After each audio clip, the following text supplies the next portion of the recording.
지난 1년을 되돌아보겠습니다. 쉽지 않은 시간이었습니다. 내란을 종식시키고 이재명 정부를 출범시키고 6.3 지방선거를 치러내는 과정에서 대표께서 집권여당 대표로서 오롯이 감당해야 했던 그 무게와 고통, 누구보다 컸을 것이라 생각됩니다. 다만 여전히 남아있는 아쉬움도 말씀드리지 않을 수 없습니다. 합당 문제, 보궐선거 전략 공천 과정에서 최고위에서 최소한의 논의조차 없이 일방적으로 통보했습니다. 대표께서 지방선거에서 사무공천을 강조하셨지만 되돌아보면 여전히 아쉬움과 해안과 마음의 무거움이 남아 있습니다. 분명한 것은 민주당은 앞으로 더 소통하는 정당, 더 토론하는 정당이 되어야 한다는 것입니다. 당원 주권은 특정인의 권한이 강해지는 것이 아닙니다. 더 많은 당원과 구성원의 목소리가 존중되어지는 과정이어야 합니다. 이것이 시대 정신이고 그리고 시대의 요구입니다. 오늘 저는 한 가지 결심을 말씀드리고자 합니다. 저는 이번 지방선거 결과에 책임을 지고 차기 최고위원 선거에 출마하지 않습니다. 선거 결과에 대한 평가는 분명 다를 수 있습니다.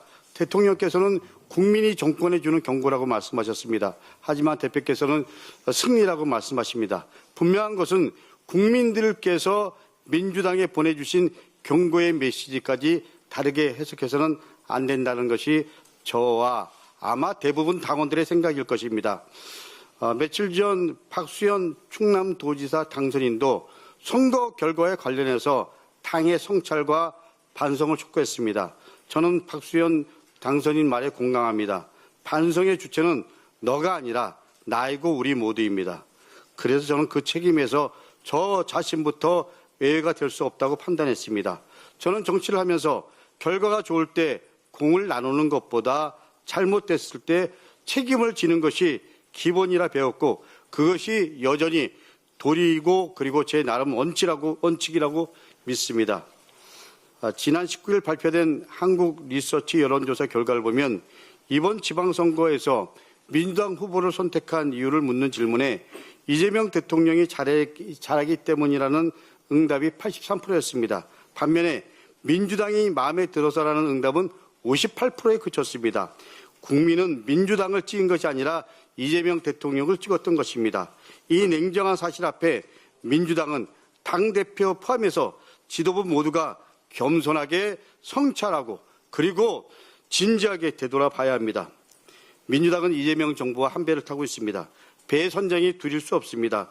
집권 여당 지도부는 대통령과 경쟁하는 정치를 하는 것이 아니라 대통령과 함께 성공하는 정치를 해야 합니다.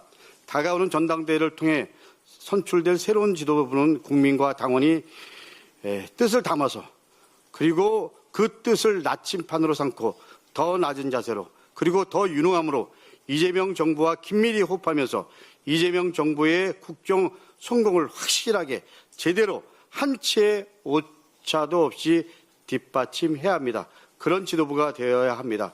이것이 시대 정신이고 이것이 시대 요구이고 이것이 절박한 국민의 요구이고 당원들의 목소리입니다. 이상입니다.